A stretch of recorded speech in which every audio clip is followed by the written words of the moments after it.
சென்னை ஆவடியில் நள்ளிரவு வரை வங்கி திறந்து கிடந்த அதிர்ச்சியூட்டும் வீடியோ காட்சிகள் வெளியாகியுள்ளன. அந்த காட்சிகளை முதலில் பார்க்கலாம்.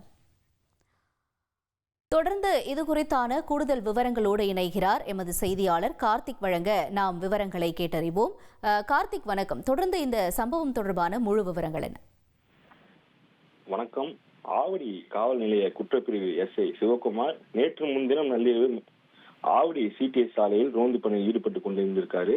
அப்போது ஆவடி செக் போஸ்ட் அருகே இயங்கி வரும் SBI அரசு வங்கியின் இரும்பு ஷட்டர், இரும்பு கதவு, அதன் பிறகு உள்ள மரக்கதவு என அடுத்தடுத்து 3 கதவுகளும் பூட்டப்படாமல் இருந்திருக்கிறது.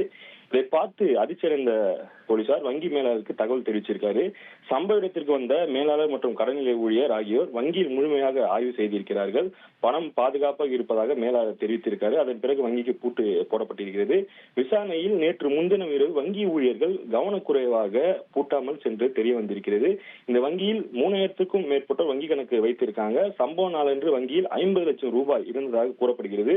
உரிய நேரத்தில் போலீசார் கண்காணிப்பில் ஈடுபட்டதால் அதிர்ஷ்டவசமாக வங்கியில் இருந்த பணம் திருடு போகாமல் தப்பியிருக்கிறது. 50 லட்சம் ரூபாய் பாதுகாப்பு அறையில் வைக்கப்பட்ட நிலையில் கொள்ளையடிப்பதற்காக வங்கி போடாமல் விடப்பட்டதா என்கின்ற கோணத்தில் ஆவடி போலீசார் விசாரணை மேற்கொண்டு வருகிறார்கள். வங்கியை பூட்டாமல் சென்ற நிலையில் மேலாளர் வரவேற்று ஆய்வு செய்த போலீசார் அதன் வீடியோ காட்சிகள் தற்போது வெளியிட்டிருக்கிறார்கள்.